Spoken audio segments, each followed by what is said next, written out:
Bonjour à tous et rebonjour à tous, bienvenue dans ce Swiss Bliss. Nous sommes le vendredi 27 janvier 2023. Aujourd'hui, on va faire le point sur un peu la Suisse, surtout la Suisse, mais aussi un point général sur les marchés. On est en pleine saison des résultats, on est en pleine saison de la Fed. On le sait, on en a déjà parlé, la semaine prochaine, ça va être chaud patate pour tout le monde. Donc ça va être showtime un peu partout sur les marchés. Aujourd'hui, on se pose beaucoup de questions. On est un peu dans une phase pivot. On en a beaucoup parlé cette semaine dans le Morning Bull Live. On fait un tour d'horizon tout de suite et puis on attaque sur la technique, les performances du marché suisse, etc., etc.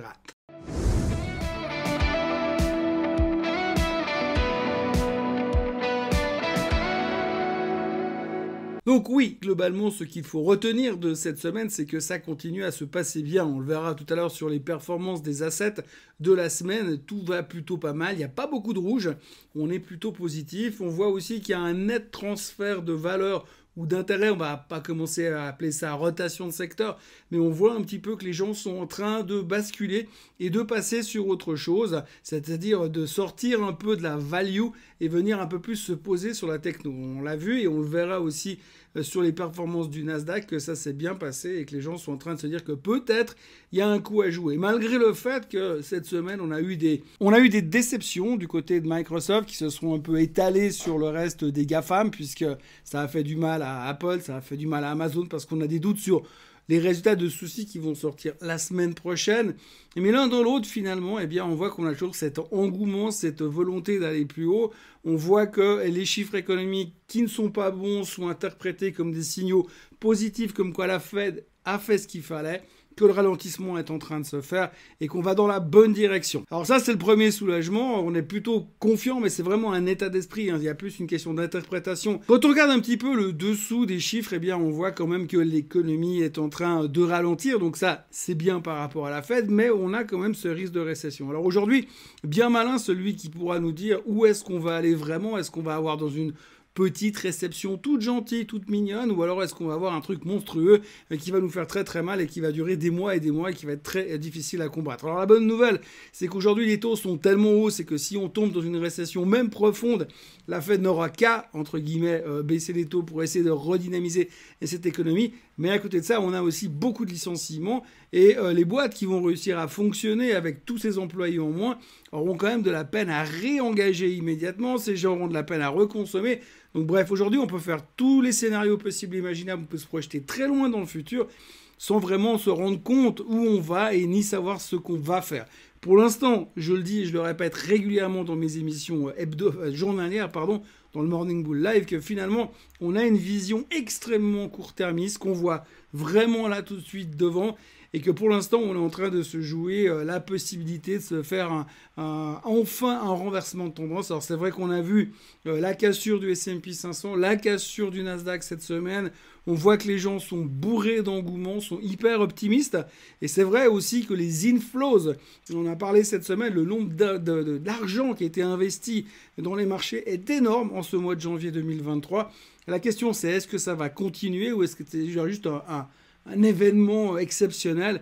Évidemment, ça, on n'en sait rien, mais ça paraît quand même bizarre qu'on puisse empiler autant de cash encore et encore pendant des mois et des mois sans vraiment avoir, on va dire, une vision claire de la suite des événements. Et cette vision claire de la suite des événements, on l'aura probablement uniquement après la fête, donc mercredi prochain. Donc aujourd'hui, eh bien, on vit entre résultats trimestriels, annonce de licenciement, profit warning et puis anticipation de ce que la Fed pourrait éventuellement peut-être nous faire la semaine prochaine. Pour être franc, on n'en sait rien. Vous avez deux camps qui s'affrontent. Non, deux camps, ça fait 4, mais deux camps qui s'affrontent. Le premier, c'est ceux qui pensent que la Fed va tourner la veste parce qu'ils ont vu comme nous que les choses étaient en train de changer. Et l'autre côté, c'est ceux qui disent que la Fed est en train de nous faire le même scénario qu'à Jackson Hole l'année passée. On connaît l'histoire. Pendant ce temps, si on regarde les performances des indices, eh bien, c'est pas non plus génial, mais ça ne baisse pas. On voit que les gens ne veulent pas baisser et il y a un espèce de bullish sentiment qui revient dans le marché pour l'instant et on sent que les gens y croient à la hausse, ils croient au fait qu'on est en train de s'en sortir. Alors pour l'instant, il y a pas mal de problèmes qui ne sont toujours pas réglés. On va pas revenir sur la guerre parce qu'on en parle très peu de la guerre en ce moment dans les marchés financiers. Alors on parle beaucoup de ce que les politiciens vont faire et de ce qu'ils veulent faire pour soutenir l'Ukraine. Mais pour l'instant, tant que ça ne dégénère pas Nous, dans les marchés financiers, on est beaucoup plus préoccupés par le reste, par la macro et maintenant par la micro, parce qu'il faut interpréter les résultats trimestriels de chaque société et voir si potentiellement c'est juste ce trimestre, le Q4 2022, qui est pourri ou est-ce que ça va continuer. Quand on voit les guidance des sociétés, franchement, c'est pas gagné pour la suite des événements parce qu'on sent quand même que c'est pas évident et que ça pourrait durer un peu. Et je rappelle encore une fois que les licenciements sont quand même énormes. On est en train de passer les 200 000 licenciements depuis l'automne. Et donc, forcément, il va y avoir des conséquences. On voit aussi, et j'en ai parlé cette semaine, comme quoi l'épargne américaine est en train de chuter quasiment à zéro. Donc, l'Américain n'a plus vraiment de réserve. La plupart, ils vivent salaire après salaire. On sait qu'aujourd'hui, selon le dernier sondage, 74% des Américains n'ont pas de vision après leur prochain salaire. Donc c'est un tout petit peu plus compliqué. Mais pour l'instant, la bonne nouvelle, c'est que l'emploi tient toujours bien. On l'a vu sur les derniers chiffres économiques. Finalement, il y avait des licenciements, c'est vrai, mais on n'a pas l'impression qu'il y a tant de gens qui vont comme ça se présenter au chômage. Alors, est-ce qu'ils retrouvent directement derrière?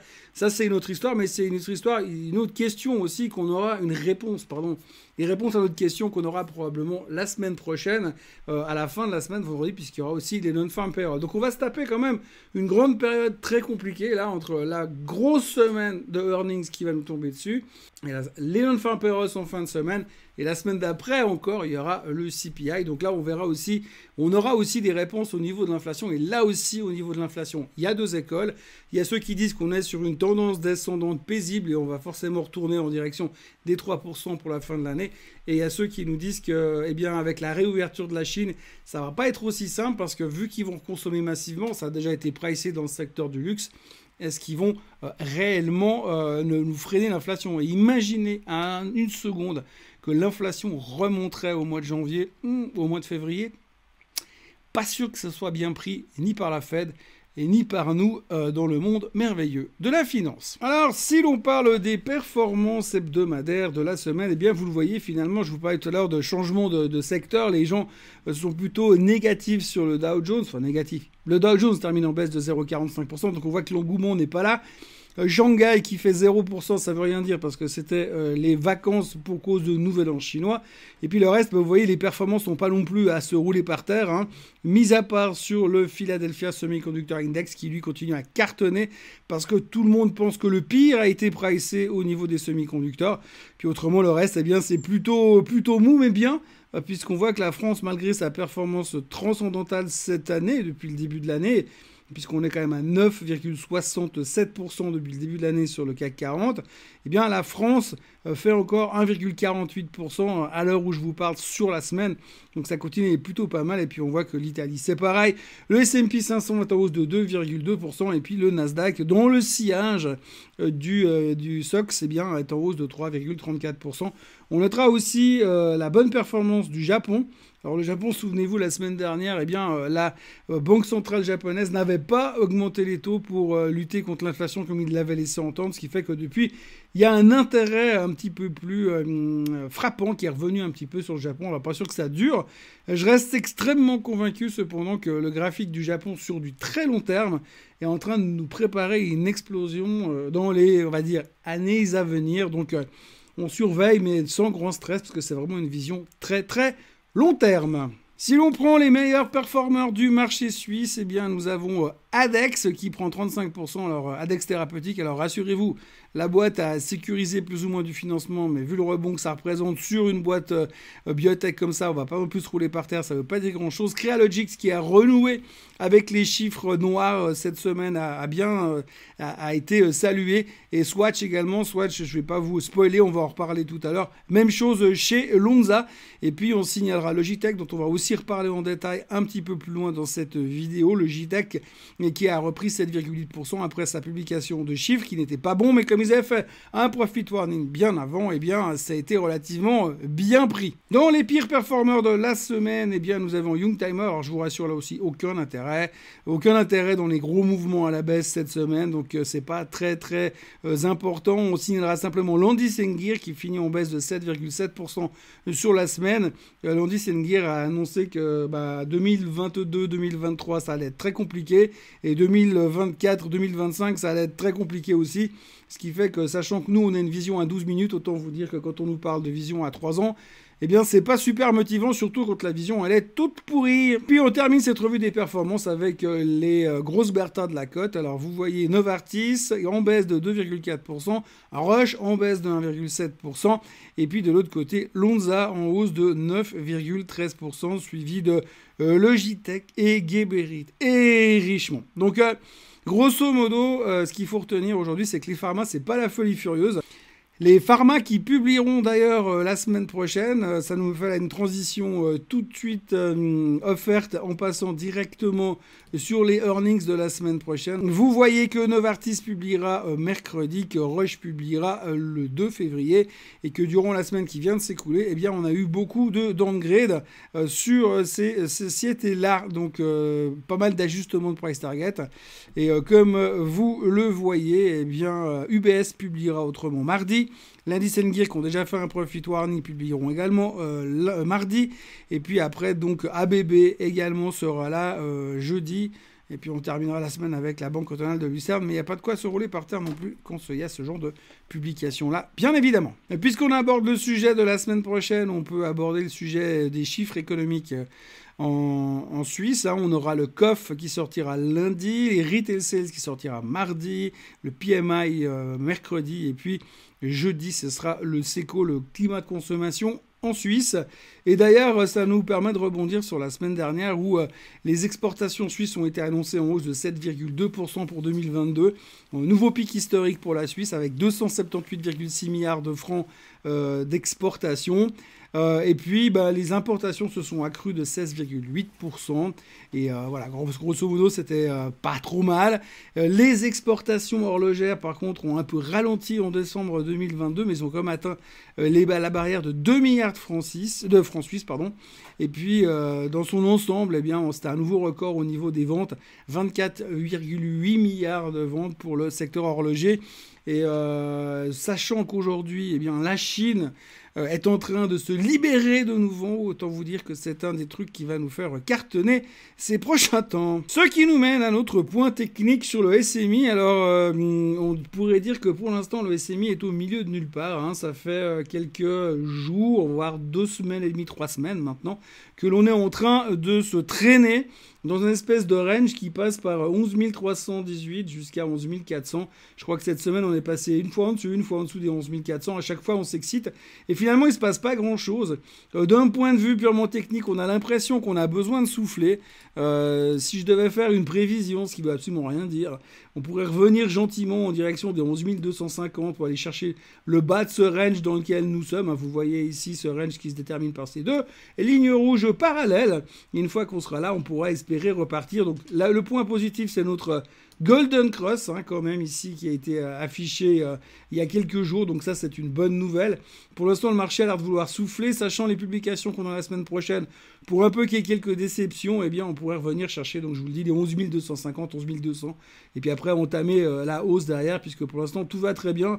Mais il est vrai que prendre une décision sur le SMI, quand on sait ce qui nous attend la semaine prochaine en termes de pivot de la Fed ou de ne pas pivot de la Fed, eh bien, ça ne sera pas forcément très simple. Alors, je sais qu'on parle beaucoup de la Suisse dans ce Swiss Bliss, bien évidemment, mais là, je suis obligé de vous parler un tout petit peu du marché américain. Donc, vous voyez cette tendance que l'on observe depuis très longtemps, cette grande tendance qui date d'1 an, eh bien, clairement, cette tendance a été cassée la semaine dernière. Et pour l'instant, on s'établit clairement en dessus de la moyenne mobile, en dessus de la tendance. Et pour l'instant, on confirme une clôture au-dessus des 4050. Alors, les plus tatillons et les moins optimistes, je dirais, ils vont vouloir vous dire qu'on va devoir d'abord aller chercher les 4100 pour se sortir complètement de la gonfle. Alors moi, j'aime pas forcément les clôtures, les points qu'on utilise quand ils sont extrêmement étendus comme ça. Mais pour l'instant, eh bien, on voit que le marché, eh bien, il veut partir à la hausse. Alors, c'est le cas sur le S&P 500, mais c'est surtout beaucoup plus frappant sur le Nasdaq 100 cette semaine. Alors, vous voyez, le Nasdaq 100 également, lui, il a fait sa cassure de cette tendance-là qu'on voit ici, si on prend en couleur, vous avez la cassure ici qui a été faite et vous avez là en bas la résistance, la moyenne mobile des 200 jours qui est cassée. Il faut savoir que quand on passe au-dessus de la moyenne mobile des 200 jours, les traders américains aiment beaucoup. Pour l'instant, la clôture est en dessus. À l'heure où je vous parle, les futurs américains sont légèrement en baisse. Mais si par hasard on arrivait encore à enquiller une journée de hausse consécutive sur le Nasdaq et terminer clairement au-dessus des 12 050, d'un point de vue purement hebdomadaire, ce serait vraiment extrêmement positif. Et tout le monde est en train de tourner la veste en se disant c'est peut-être la fin de la période de disette pour les techs, puisqu'on espère tous que la semaine prochaine, la Fed va devenir un tout petit peu plus arrangeante. Surtout que depuis quelques jours, la Banque centrale du Canada a également mis en pause sa série de hausses des taux, ce qui est plutôt rassurant. Alors, comme je le disais déjà récemment dans un autre article, d'habitude, on se fout pas mal de ce que font le Canada, mais là, tout d'un coup, ça intéresse tout le monde. Et puis, qui dit tech à la hausse, dit clairement semi-conducteurs qui suivent le mouvement. Les semi-conducteurs se sont littéralement envolés cette semaine. C'est un des assets qui fait la meilleure performance de la semaine. Vous le voyez très clairement sur le graphique. On avait une résistance qui avait été tapée une fois déjà à cette période-là en décembre. Et puis cette fois, on a cassé, on clôture tout en haut hier. C'est assez bullish, c'est un gros breakout. On voit que les gens se repositionnent massivement sur les semi-conducteurs parce que c'est là-dedans que la croissance devrait arriver en premier. Alors on a eu des mauvais chiffres sur Intel qui devraient inverser un peu la tendance sur les semi-conducteurs dès ce soir. Mais quand même, c'est plutôt encourageant pour le marché et pour la suite. Nous allons donc maintenant parler des titres individuels. Le premier de la liste, eh bien, c'est Lonza. Lonza qui a publié ses chiffres cette semaine. Globalement, les chiffres étaient bons. Les analystes étaient plutôt satisfaits. Et puis surtout, ils annoncent un gros rachat d'actions et une augmentation du dividende. Ça montre vraiment qu'on est chaud bouillant chez Lonza et tout le monde est plutôt content de cette semaine. Elle termine d'ailleurs en tête de la plupart des indices de référence en Suisse. Et comme on le voit sur le graphique, ça va pas mal aussi. Alors c'est difficile de faire de l'analyse technique quand vous avez une explosion pareille, mais l'autre jour, eh bien, les excellents résultats, le rachat d'actions, les dividendes ont fait que tout le monde s'est jeté dessus. Alors le point positif pour Lonza, c'est qu'elle casse la moyenne mobile des 200 jours.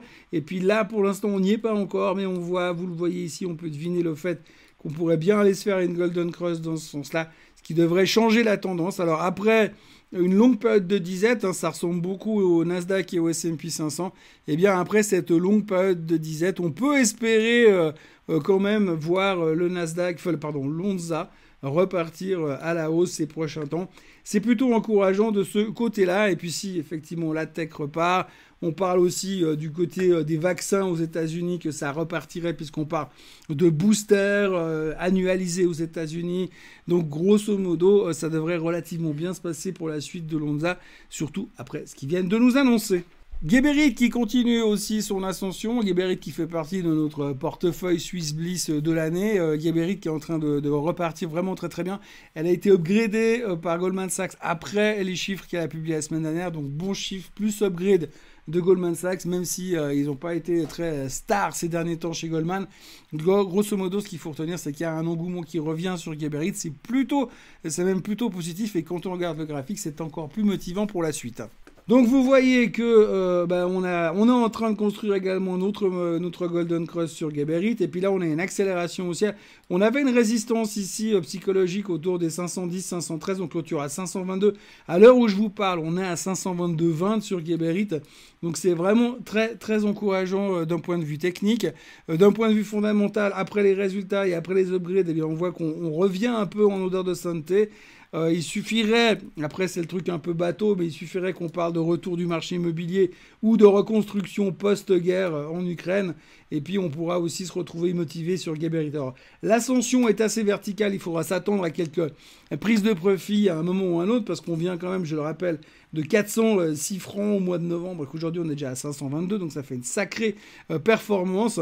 Maintenant, il va falloir confirmer la tendance, mais je pense que sur faiblesse, si on revient sur les 500, il faudra essayer de la rechoper pour continuer à profiter de cette tendance tant qu'elle est présente, surtout que, comme on l'a vu tout à l'heure, elle va se confirmer, elle devrait se confirmer avec un croisement des moyennes mobiles de 100 jours et 50 jours. Si l'on regarde le graphique du Bon Rush, alors lui c'est un peu ma grosse dépression, ma grosse déception de ce début d'année. Le Bon Rush a été pas mal victime de repositionnement de target, c'est-à-dire que vous avez Goldman, vous avez Barclays, vous avez plusieurs banques d'affaires qui ont révisé leur target à la baisse. Alors on s'accroche faut vraiment chercher, hein, mais on s'accroche au support des 287. Mais vraiment, il faut être très très optimiste pour se dire que tout espoir n'est pas perdu. Le bon Roche va publier ses résultats la semaine prochaine, on l'a vu. Ce sera très attendu. La plupart des attentes sont évidemment mauvaises, un peu à l'image de tout ce qu'on a en ce moment sur les marchés. Il faudra espérer qu'on arrive à tenir ce niveau extrême de 287. Sinon, alors, j'ai quand même un tout petit peu peur qu'on puisse aller chercher les bas du Covid, ce qui serait quand même, qui paraîtrait quand même purement hallucinant. Alors, je veux bien croire que l'UBS avait fait un downgrade à l'époque à 400 dollars, à 400 francs, mais que maintenant, aujourd'hui, ça va aussi peu. Ça me paraît quand même un peu difficile, sachant qu'on sait quand même qu'historiquement, le bon rush, quand on vient le reprendre, quand il est sur faiblesse, faut être patient. Mais c'est difficile de trouver le fond de la tasse. Alors pour l'instant, on va dire que si la semaine prochaine, avec les publications du trimestre, on arrive à tenir le coup et puis que c'est une plutôt bonne surprise, sachant que tout le monde attend des trucs pourris, on pourra espérer tenir et reconstruire quelque chose. Sinon, j'ai peur qu'on aille chercher bien plus bas sur le bon rush, quelque chose comme 30 francs plus bas, dans le pire des cas. Alors j'en ai dans pas mal de mes positions à droite, à gauche, mais je reste évidemment plutôt confiant. C'est un titre qu'il ne faut pas non plus essayer de jouer en trading là pour l'instant. On est en phase de dépression, mais moi je continue à le garder sur le long terme. Ouais, c'est un truc, c'est assez facile. Quand il y a un truc qui va pas dans votre sens, vous dites de toute façon, moi je fais du long terme et puis je vais rester très très très très longtemps dans le bon rush jusqu'à qu'il remonte à 400 francs suisses. Cette semaine, il y a Swatch qui a publié des résultats. Alors, on l'a vu, les exportations de montres étaient plutôt pas mal l'année dernière. Et les résultats de Swatch étaient, on va dire, baf, on a connu mieux, mais pas non plus de quoi paniquer. Mais surtout, ce qui est intéressant, c'est qu'il y a eu des upgrades qui ont été faits. Morgan Stanley a remonté sa recommandation. Les gens redeviennent positifs. Et puis aujourd'hui, vous avez l'argument bateau qui fonctionne à tous les coups. Oui, mais la Chine, elle a réouvert, donc ils vont reconsommer. Donc du moment que c'est du luxe, du moment que la Chine a réouvert, de toute façon, il ne peut rien arriver, que ce soit à Swatch ou à Richemont, comme on le voit d'ailleurs sur les graphiques à l'instant. Voilà donc le graphique de la Swatch Porter. Qu'est-ce que je peux vous dire de plus là-dessus? On va dire simplement qu'on était au mois d'octobre, on était à 217, on est à 332 sur Swatch. On dirait presque qu'ils sont aussi en train de vendre des vaccins anti-Covid ou, je sais pas, des tanks. Mais en tout cas, pour l'instant, la performance de Swatch, il n'y a pas grand-chose à dire. C'est juste blindé un peu à l'image de tout le secteur luxe. Je vais vous épargner les Richemont, les LVMH, mais globalement, ça ressemble un peu partout la même chose. Vive la Chine. Dans ce cas, c'est intéressant, c'est que quand vous lisez un petit peu plus loin dans les articles, eh bien, on entend quand même que les Chinois, ils sont pas encore tous arrivés dans les magasins en Europe, mais qui vont bientôt venir. Donc là, on est en train d'anticiper beaucoup de choses. Ce serait plutôt pas mal qu'il n'y ait pas un retour de manivelle du côté de la Chine, parce que vu tout ce qu'on anticipe, si tout d'un coup il y a une déception, ça risque de faire assez mal au niveau de l'atterrissage. Côté bancaire, il y a deux choses à dire. Tout d'abord, l'UBS qui a été repoussé à la hausse. Goldman Sachs augmente son target sur l'UBS, donc ça c'est plutôt bien pour la première banque suisse qui publiera ses résultats la semaine prochaine. Crédit Suisse annonce que le Qatar Investment est encore en train d'augmenter sa position dans le capital du Crédit Suisse. Donc là aussi, bonne nouvelle pour le Crédit Suisse. Globalement, c'est une bonne semaine pour les bancaires. On verra ce que ça donne la semaine prochaine au niveau des résultats, mais en général, c'est assez rare que l'UBS vienne décevoir. Et puis, Logitech, comme vous le voyez sur le graphique à l'instant, eh bien, Logitech récupère simplement une partie de son profit warning. Alors, c'est pas que les résultats étaient soudainement meilleurs, mais c'est comme ils avaient déjà dit que c'était tellement pourri puis qu'on avait déjà anticipé le pire. Eh bien, vous voyez que gentiment, entre le pire de la semaine dernière et puis aujourd'hui, eh bien, ça va un peu mieux. La route est encore longue, mais globalement, ça va un tout petit peu mieux du point de vue performance. Mais après la claque qu'on s'est pris il y a 2 semaines, ça va prendre du temps. Et puis, on va donc terminer avec notre portefeuille qui avait été construit en toute fin d'année 2022. Donc, vous voyez, ça se présente plutôt pas mal. 20% de hausse sur Geberit. On va dire que même si je l'ai acheté plus ou moins sur le long terme, je pense que si ça continue à bien performer ces prochains temps, c'est une où je vais commencer à prendre les profits, parce qu'on va pas cracher dans la soupe. 20% en l'espace de 3 semaines, c'est pas tous les jours qu'on fait ça, surtout en ce moment. Pour le reste, pas grand chose à dire. Crédit Suisse qui continue son retour en grâce, mais encore beaucoup de chemin à faire. Crédit Suisse, je joue clairement un truc beaucoup plus gros en direction des 6. J'aimerais bien doubler, en fait. Si une fois dans ma vie, j'arrive à doubler sur le Crédit Suisse, ce serait une super bonne nouvelle. Et puis Roche, qui est toujours en retard. Roche, j'en ai parlé tout à l'heure. Mais l'un dans l'autre, 8,2% de performance depuis le début de l'année sur ce mini portefeuille 2023. Voilà ce que l'on pouvait dire aujourd'hui pour ce Swiss Bliss du 27 janvier. N'oubliez pas de vous abonner à la chaîne Suisse Côte en français parce qu'il y aura d'autres Swiss Bliss encore la semaine prochaine, la semaine d'après, tous les vendredis. Voilà. Et puis pour le reste, je vous souhaite un excellent week-end, une très bonne journée. N'oubliez pas de liker cette vidéo, de partager cette vidéo. Et puis n'oubliez surtout pas de me retrouver lundi matin pour un nouveau Morning Bull Live pour faire le point sur ce vendredi, cette semaine qui vient de s'écouler et ce qui nous attend la semaine prochaine parce que ça va être chaud bouillant. Passez un excellent week-end et à lundi. Bye bye.